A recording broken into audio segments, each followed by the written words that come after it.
Good evening. I'm calling the Monday, June 26, 2017 Planning Commission meeting to order. Will everyone please rise for the Pledge of Allegiance? I pledge allegiance to the flag of the United States of America and to the republic for which it stands, one nation, under God, indivisible, with liberty and justice for all. Thank you. Tonight, first item on the agenda is the approval of tonight's agenda. Do I have any amendments? Motion to approve. Second. All those in favor of approving the agenda, say aye. Aye. Next up is the approval of minutes from the meeting held on Monday, May 22nd, 2017. Do I have any edits or omissions? Just one quick one, page 3, top of page 3, first line.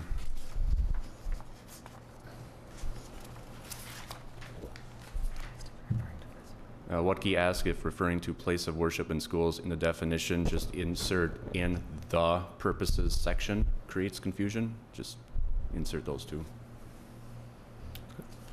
Any others? If not, I'll entertain a motion for approving the minutes as amended. Move to approve as amended. Second? Second. All those in favor say aye. Aye. Opposed. Minutes are approved. Looks like next up is a public hearing. This is a code amendment related to daycares. Request to amend City Code Chapter 11 to address daycares. Julie, will you be speaking to this one? Yes, sir. Mr. Chair, members of the commission, staff is proposing an amendment to the zoning ordinance specifically to define daycare facilities and to identify which zoning districts in which that use should be located.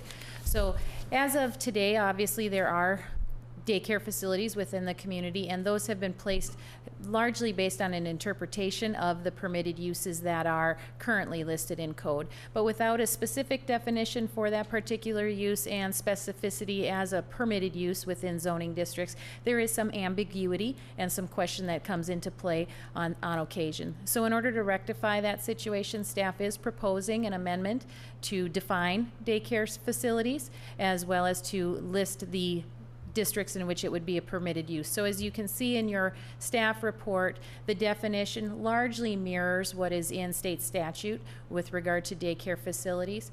It also lists the zoning districts in which daycare facilities are proposed as permitted uses. They are the commercial districts, the office districts, and in the public district as an accessory use. So, for instance, in the public district, our community center, for instance, the community center has as an accessory use daycare area within that facility. So it would be subordinate to a primary use, and the zoning ordinance does define accessory uses. So there is guidance given to staff with regard to that. I would like to mention that in-home daycares, so those daycares that are operated in residential homes, are already defined and regulated by state statute, so there is no need for the city to double up on that regulation. So that is handled all through state licensing and regulated through that avenue. So I'm happy to answer any questions that you might have. Great. Any questions from the commission?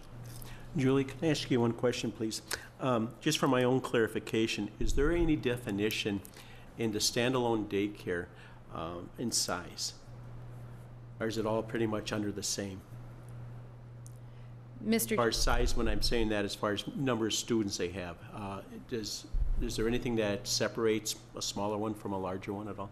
Mr. Chair, members of the commission, anything with regard to size would be handled through state licensing. So even though the zoning ordinance may be amended to define what a daycare is and where it should be located, there is also licensing that needs to happen through the state, the county, whoever the approving agency is for those operators. Thank you. You're welcome. Julie, Yep. I got a question, quick question if you don't. Yep. Does that, stemming off of that same criteria, the size thing, does that allow now for employers to add as a benefit daycare facilities on site within their employment?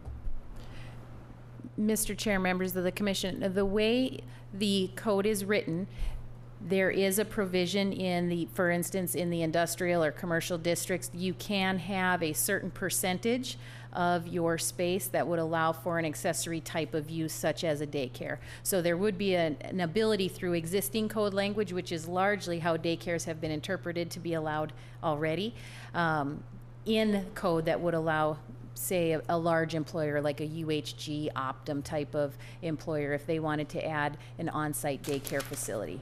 This would in effect expand that opportunity. Kind of. No, Mr. Chair, members of the commission, this is intended to address largely independent, standalone type of daycare facilities. So if UHG, or I don't want to sound like I'm singling them out, but a large employer like that were to propose daycare, there's something in code already that allows that. This is intended to get at the child care centers like the New Horizons and others of that magnitude. Any other questions, comments? Julie?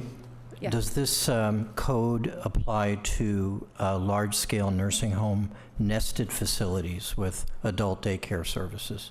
Mr. Chair, members of the commission, if you take a look at the draft definition, it does not specify children, and that is intentional in order to allow for adult daycare services that may become existent in a community, as well as any other type of care facilities. So this definition would incorporate that as well.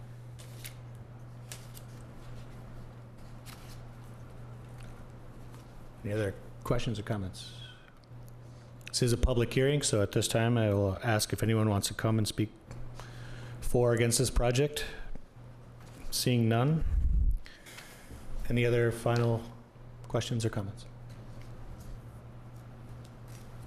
I think we're ready to move on it. If someone wants to make a motion.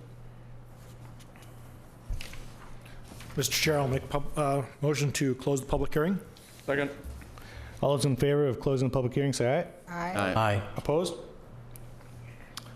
I'll move to recommend approval of the code amendment related to daycares based on the information included in the staff report dated June 22nd, 2017.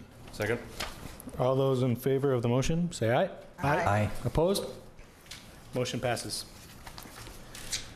That's the end of our public hearings for the evening. Next up, do we have a planner's report? Excuse me, Mr. Chair, members of the commission, you'll see on the table in front of you, there's a postcard for the Sustainable Eden Prairie Award. So the city is currently seeking nominees for the Sustainable Eden Prairie Award. There is additional information provided on the card. So if you would be so kind as to take a look around your community, around your neighborhood, make your neighbors and friends and colleagues aware of this prestigious award. We certainly would welcome any nominations that you would have to offer. And there's additional information on the back with regard to timelines and criteria and all of the background information that you would need to make a nomination. And this available on the web? City website? Mr. Chair, members of the commission, it most certainly is available on the city's website as well. Great. So please get the word out. Thank you. Julie, this was known as the Spirit of Eden Prairie Award in years past? Mr. Chair, members of the commission, yes, it was previously identified as a Spirit of Eden Prairie Award. It has been renamed to Sustainable Eden Prairie Award. Who are the past year's winners, if you know off the top of your head? Mr. Chair, members of the commission, I believe that the Margaret A. Cargill Philanthropies location was one of the winners last year. The other was a residential property. If you forgive me, I forget the name of that particular resident. But there are categories, as you'll see on the back of the card. Thank you. All right, any members' reports this evening? Continuing business, new business. I'll entertain a motion to adjourn. So moved. Second? Second. All those in favor to adjourn? Aye. All right, meeting's adjourned.